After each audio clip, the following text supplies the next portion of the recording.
I have two takeaways from the Paul George story. Number one, don't be a social media bully. Just don't do it. I can take it. Not everybody can. Not everybody has the shell that I've built up over 18 years. Now it's been 21 years being in the public eye. If it makes you feel better to be critical of my voice, my height, my life, my show, do it. My privilege. There's some people who do not have that ability, and it is crushing to them. When you make someone feel small, that doesn't mean that you are bigger by comparison. The relative difference in your size still exists. Because when you make someone feel small, you're even smaller. But to draw attention to mental health issues is so important, but it is an absolute mistake to say, get ready, Coca, because this is not going to be popular and I don't care. Shooting 12 for 18 does not cure you of anxiety and depression. Hard stop. If that's what it took to cure you, you did not have anxiety and depression.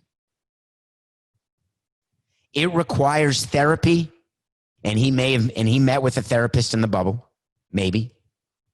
But it requires a lot of work, self-growth, self-loathing, self-improvement, self-actualization, eliminating delusion, understanding why you feel the way you feel, how to change when the triggers start, like a little pebble going down a mountain that turns into an avalanche. When you feel the first pebble, you learn how to stop that pebble from growing into a boulder that crushes the city below and all of its inhabitants. It doesn't get cured when you have a good moment or a good day. It helps. You pile on enough good days in a row and you realize that your coping mechanisms are starting to work. I respect Paul George for talking about mental health. It's a critical issue. More players, more people suffer from mental health issues, and there's a stigma that I will never understand.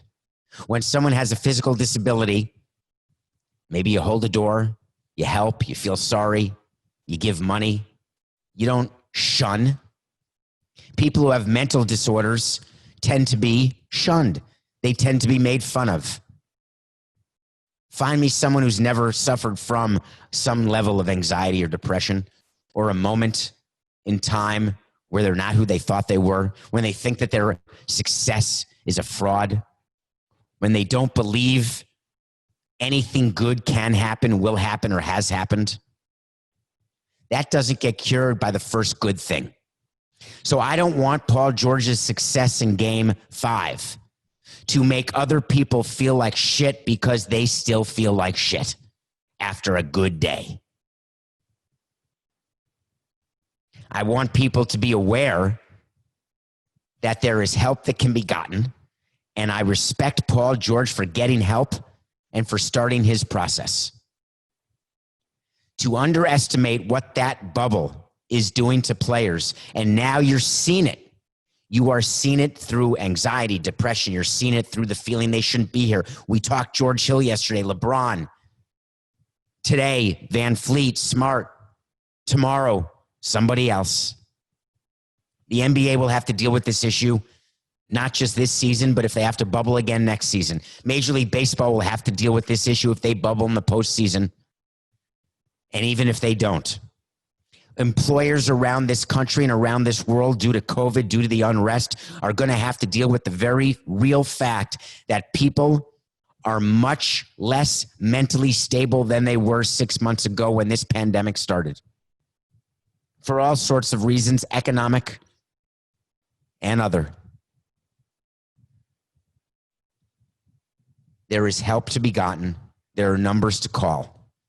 Thank you, Paul, for bringing to our attention what you're going through, and I hope that you continue to work on yourself and get better.